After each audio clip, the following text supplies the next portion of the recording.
Hello everybody, welcome back to the James Lawrence Allcott channel. It's Friday, woohoo, the weekend's here. And there is some juicy games up and down the country. But I've got to say, Liverpool versus Chelsea, 5:30 on Saturday is right up there, guys.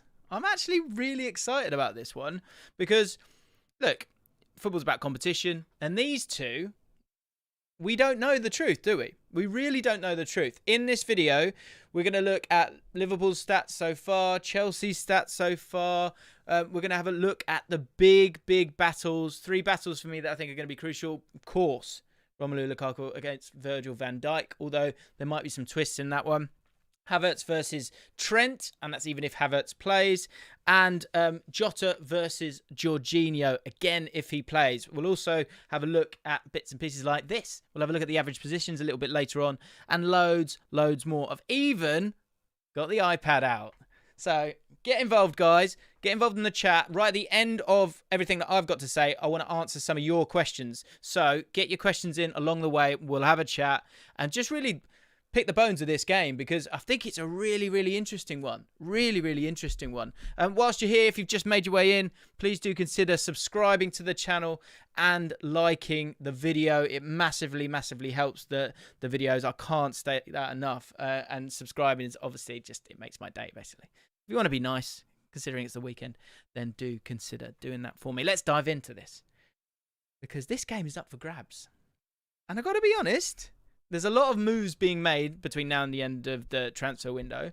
But if Man City don't get that striker, there are 3 teams here. Maybe chuck Man United into that. But really, it feels like Liverpool, Chelsea, and Man City are the guys at the moment. Let's have a look at Liverpool's stats so far this season. Because their average possession, actually, so far. And look, let's remember, of course, it's Norwich and it's Burnley. And I think you have to take a massive pinch of salt.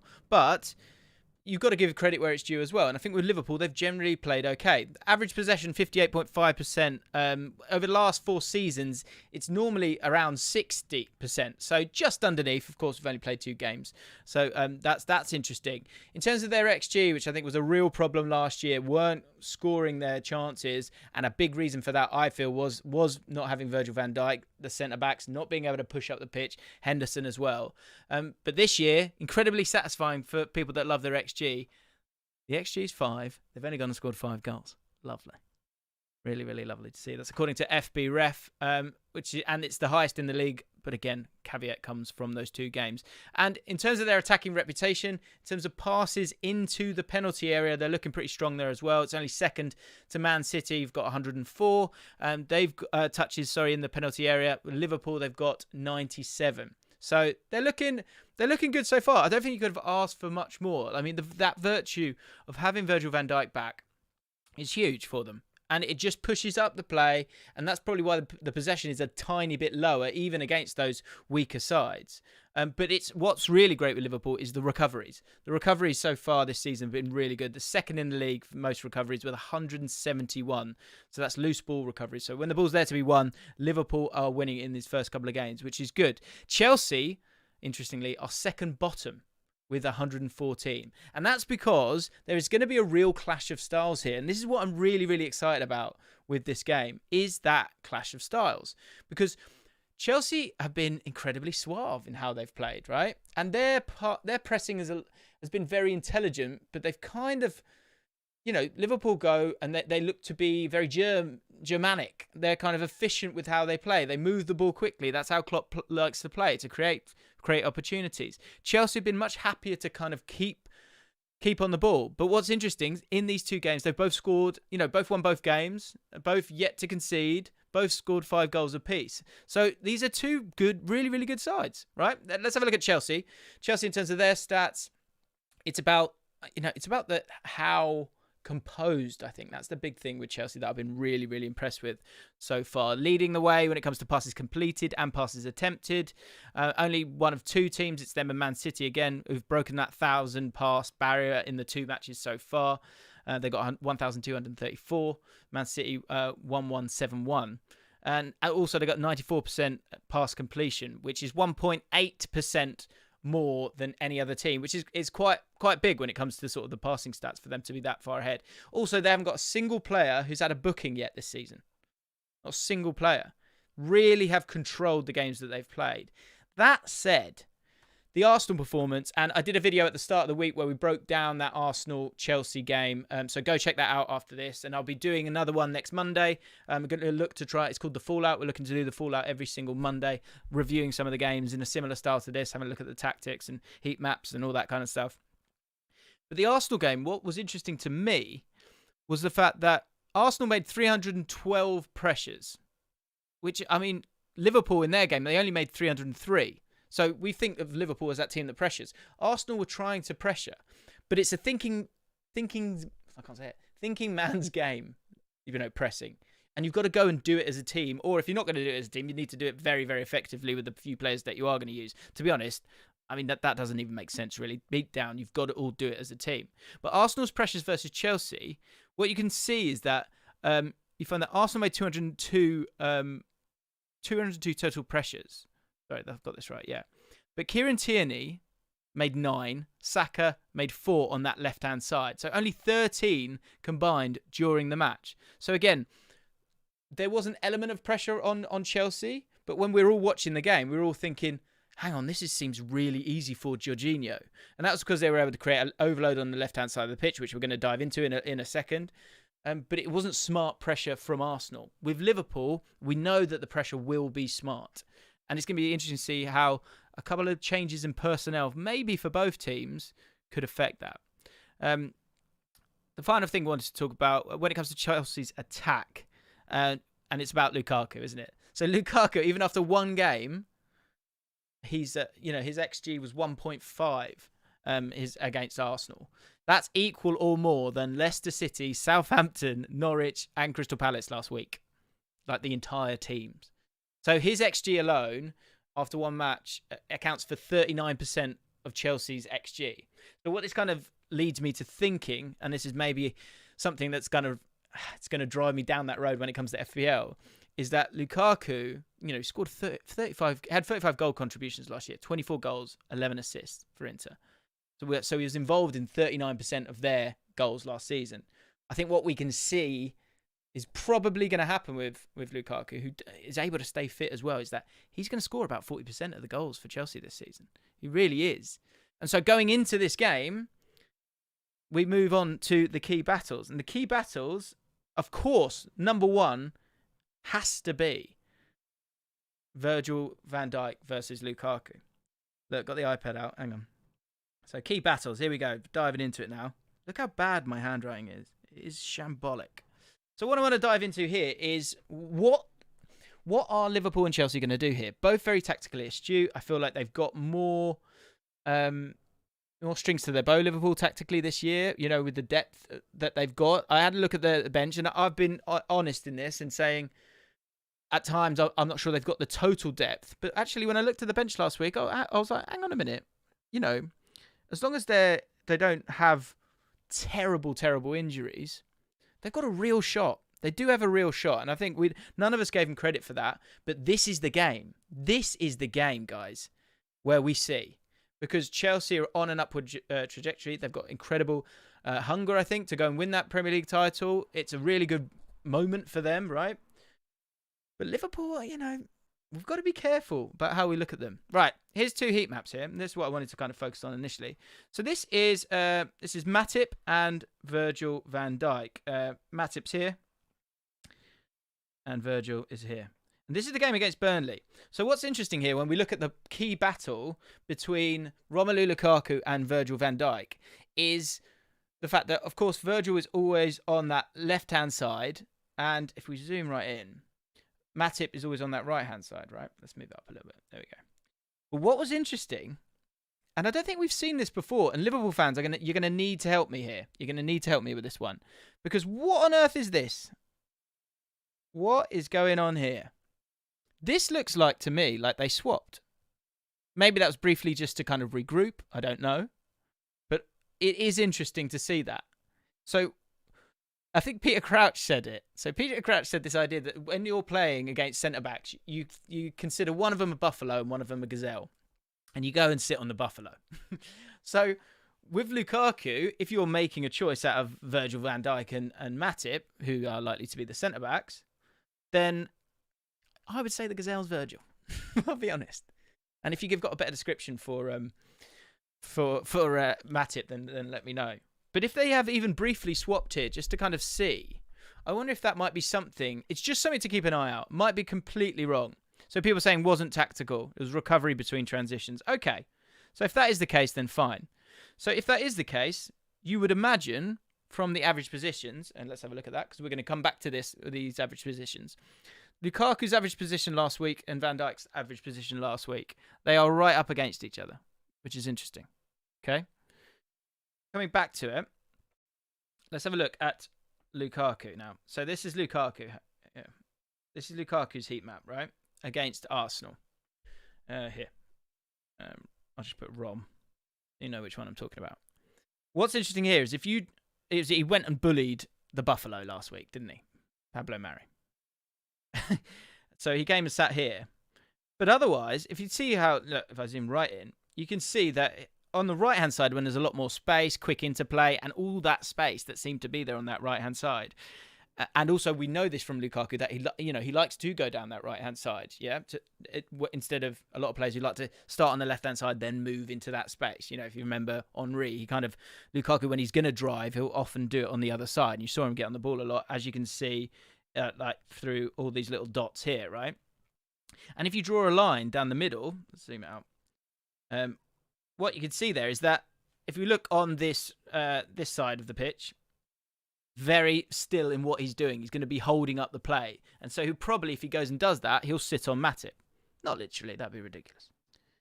But if he's looking to get involved on this right-hand side, that's where you're going to kind of see his athleticism.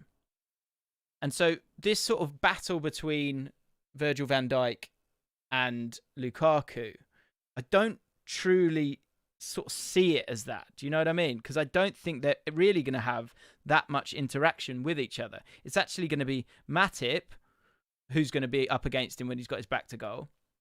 And yes, maybe with Liverpool wanting to play a high line, you might be able to hit this area for Lukaku, and that might be a way into it. But with the personnel that Tuchel's got available to him, what's going to happen when it comes to Werner? Is he going to play? And if he does play, does that change the role of Lukaku in this game for them? Because you've got Havertz as well, you've got Mount, you've got Ziyech, you've got all these players. You can't fit them all in. And I think we all remember how well Werner played against Liverpool last time. But of course, you've got Romelu Lukaku, so you're going to have to play him, right? The final thing I kind of wanted to talk about, the second thing, which we're going to go to the average positions now, in a second, is Havertz and the role of Havertz in this game. What is he going to do here? Redman TV! Oi, oi. So Redman TV is saying, did I just say oi, oi? Sorry. I think Matip and Virgil van Dijk stand off him and Fabinho engages. I think that's exactly where... Well, thanks for stealing my punchline. You Forget it. Good to see you, boys. I think you're right. We'll get to that in a second. Because that left-hand side for Chelsea last week was doing really well. And Havertz, who kind of had a quiet game, tactically, he was really, really strong for them. Really, really strong for them. And this is where you then kind of are going to affect the right-hand side of Liverpool. Because Harvey Elliott played really well. I think a lot of people have spoken about it again in my live stream on Monday. I'm sure the boys on Red Men have spoken about Harvey Elliott's role in this game and how it allowed Trent to be a bit more central in his kind of average positions. Getting on the ball here, wasn't he, for setting up one of the goals? Or was that the first game? I can't remember now. I think it was the goal for Mane, wasn't it? Red Men, let me know. You'll know this one. But for fuck's sake, forget that. So with Havertz's role in this, what's going to be really interesting is how they deal with it. Because again, if I come back, I know I'm going all over the place. So this is Kai Havertz's heat map. And I've got to switch it around now. Damn, hang on. So this is what happens when you're trying to be too clever. Switch it around just so you can see it. Get in there, Jim. Go on, boy. Again, just being a real kind of starting point here to create these overloads. And I'm going to go back to these average positions in a second, because what it showed was that he was kind of a starting point that allowed them to make this switch, which is the point I'm sort of kind of slowly getting to. Because I think Robertson, and again, it's another one for Red Men, let me know, guys. Do you think Robertson starts? I think he probably does. He was on the bench, wasn't he, last week? So I'd be surprised if he doesn't. Because I actually think it's the left-hand side of the pitch for Liverpool that this game gets won or lost. Because it's going to be incredibly congested here. You can see Havertz was almost like a little target man in himself. And then Romelu Lukaku, and just to create all this space for Reece James. And he was very, very clever in how he played last week. But will he get that same space? And also him picking up those exact same positions. How is that going to affect Trent? How's it going to affect Salah and their involvement in the game?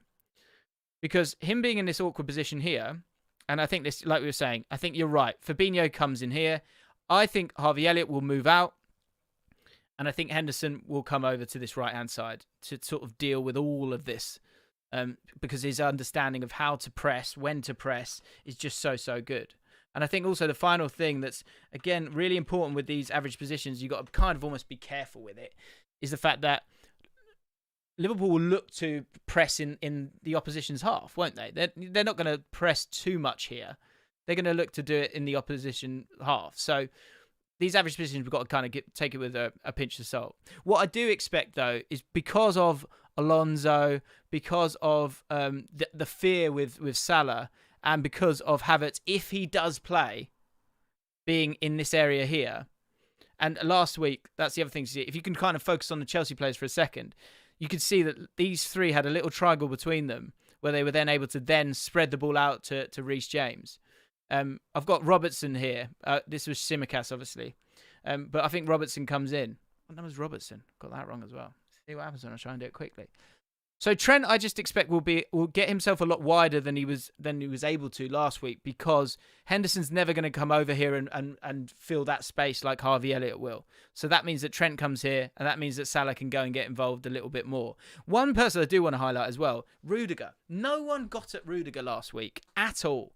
It was so easy because Pepe, for Arsenal, just plays in this sort of narrow channel, and it's just really safe for everyone. Alonso's not concerned about, being one-on-one and getting hurt here, because Pepe was kind of in those areas. Whereas for Liverpool, through Trent's passing, we know they can do that. We know he can play those passes. So him not being as central as he was last week isn't the end of the world, because if Alonso plays, I think Alonso then gets stretched out a little bit, and then it works in Liverpool's favour. I think it really, really does work in Liverpool's favour. One thing to say about Chelsea, and I'd love to know, guys, give me your front three for Chelsea in this game, because you can't fit everyone in. Now, Kante, I think they'll want to put Kante in if they can, or they might just go, are we press-proof? Is Jorginho and Kovacic, with what style of play that they're going with, is that going to be enough? Is it going to be enough? I think that is where this game is won or lost. Like, that hectic style of Liverpool. I mean, it's not hectic, is it? Sorry, it's intelligent. Can Chelsea deal with it after having two games that they've had it absolutely, incredibly easily? Because he also loves Mount. Mount was up there helping out Lukaku. Again, very intelligent. Him and Havertz always really, really intelligent. But you've got to take someone out. So for Havertz, if Havertz playing in this role is going to maybe make Trent a little bit more honest, it's going to make Fabinho bring him across, possibly, or at least give him something else to deal with, which might allow Lukaku the opportunity to get on the ball a little bit more. Of course, Naby Keita's got to come in and help out as well. But that's what Havertz can provide. What Werner provides is the opposite, isn't it? And that, after what happened in the last game, that's what might be the option to choose here. Use Werner, let Lukaku be that target man and stand still that little bit more. What the fuck is that?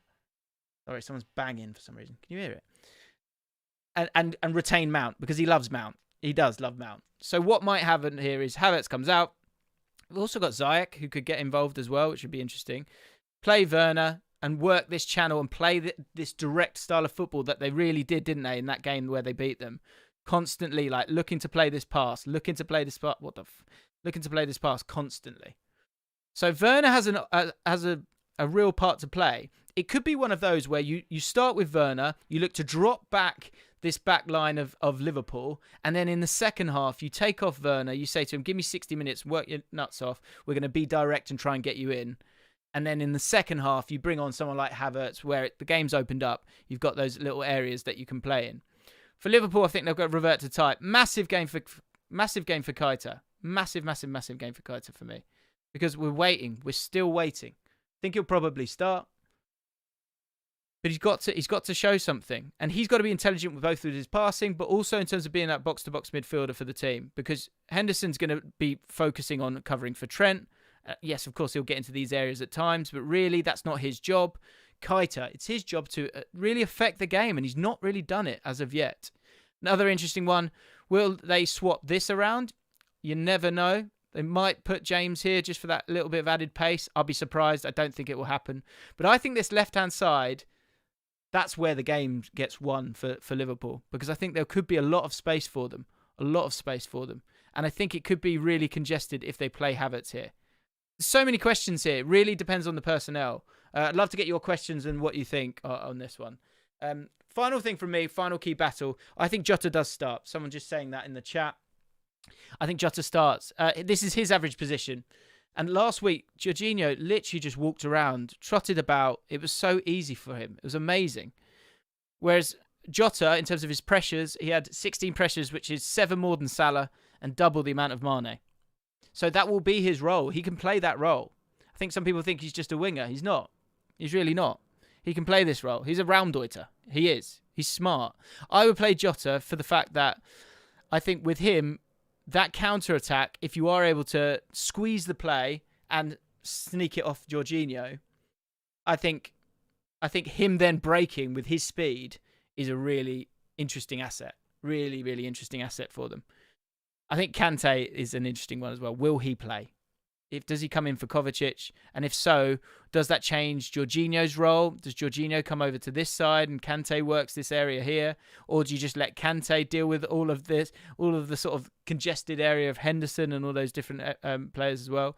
But Jorginho has been running games. He really has been running games, and that's got to stop. And for a team that wants to counter-attack and squish the pitch, both Keita and Jota, if they can get him, that's a really big opportunity for them. Because as brilliant as he is right now, in previous years, we have seen, look, he hasn't got that pace. He's about the speed of thought with him.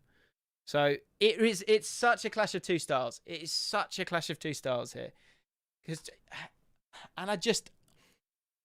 And you're going to go unbiased. You're going to go unbiased. And I want everyone's predictions here. I think Liverpool are going to give him a shock, you know. I do. I really, really do. Because I think Virgil van Dijk, he just is. There are certain players that have this sort of ripple effect on the other players. And I was waiting to see it a little bit. But in the last couple of games, they just all look much safer and at home. And I think that means, I've said it a few times, they can squeeze up the pitch. I think Van Dijk can deal with Lukaku. I think Matip, this is dangerous, I know, can deal with Lukaku in terms of if he's just holding him up. I think there's very few centre-backs that probably can, but Matip might be one of those. He's so smart in his reading of the play. Key areas defensively, it is Trent. It is Trent a lot of the time, especially if you play Werner. That becomes a massive part of the game. But without him, I think it then comes down to the likes of Henderson. I think Tuchel makes loads of changes here. Loads and loads of changes. I think we'll be shocked. There'll be a couple of shocks in there. Dijk, I've got a funny feeling he could be involved as well. But this is the thing, like someone's got to miss out. And as sort of diligent as Mason Mount is, it's going down that road that at some point you might wonder if Havertz continues on this trajectory where he's just so great, is it Mount that starts to have to make way? It's fascinating times. Any super chats? We did have one. The Young Fan Podcast, my guy. Hello, mate. The Genius of Football YouTube. Keep it up, lad. I don't know who you're talking about, but thank you for the super chat. What other questions we got? We've got some predictions coming in. 3-1 Liverpool, 3-1 Liverpool. I think it'll be tighter than that. I think it might be 2-1. Maybe a set piece in this as well. It's going to be great. It's going to be a really, really good game. How much better is that Liverpool defence in comparison to last year when you played them? I think it's quite a lot. I think Jota's looking more comfortable there. And you know what you're going to get with Salah and Mane. And I think those two players, in terms of where they are, that's quite an awkward area. You know, like I say, Rudiger, these guys will want to kind of get pinned back a little bit. Sorry, won't want to, but they will. They'll retreat. And then Alonso could be in trouble. Because they're going to make those runs, as we know. And then Jota arrives late. Robertson to return. Let's hope he's fit. Kante. I mean, then you chuck in Kante and it changes everything, doesn't it? It's amazing. Absolutely amazing. Jake Hulford with the Super Chat. Thank you very much for that. Could be 1-1. Yeah, I mean, normally these games, we sort of hype them up loads and then they're terrible. Is Edouard Mendy... Morgan Ryan, is Edouard Mendy underrated? He's made such a big difference to Chelsea. That's a great point. Yes. I think I saw somewhere that for goalkeepers that have played 20 games... There's no goalkeeper that's ever had over 50% clean sheets in the games that they've played. He has. I think that says a lot. There are moments with his kicking you kind of get a little bit nervous with him. But I mean, that's clutching at straws. He's a wonderful, wonderful goalkeeper. Wonderful goalkeeper. And takes them up a notch. And that's it. I think all these, you know, Edison, Alisson, Mendy, you've got to have that keeper that it makes it feel so difficult to score against you. Because even if you get past all these layers, then you've got to get past Mendy. I think he is underrated still, to be honest. Patrick Stone, people still underrate this Chelsea defence. They've comfortably dealt with absolutely every attack. Yeah, I think there's truth in that, for sure. I think it might be one as well where it's going to be interesting to see. I wonder if they do go direct with Werner because they don't want to get caught out. Because Christensen, Azpilicueta, Rudiger, Alonso... Not a huge amount, Jorginho, not a huge amount of pace there.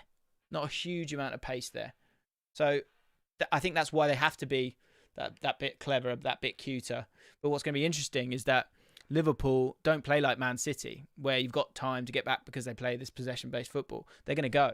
They're going to go full throttle. So I think that right-hand side and maybe some quality passing from Henderson, that's another thing, you know, to have them both. To have Virgil van Dijk, I mean, chuck Fabinho in there as well. 3 leaders there. It just takes them to a new level. Chilwell will start, in my opinion. If he is fit, is he fit? If he's fit, then I think there is something in that just to give you that little bit of sort of thrust and pace. And again, make Trent think backwards as much as forwards. I think that's if he's available to play, that's what I would do. If Chilwell's available, I'd put him in for sure. And like I said, I think it had worked. So I think I would take Kovacic out. I would put Kante in. And I would probably play it like this. And if Reece James can get on, then great. But Robertson might pin him back. I think that's normally, this is the problem as well. Normally, Trent's the one that kind of stays here. And Robertson gets right on. So is that going to pin back Reece James? That creates all this space here, which could be interesting.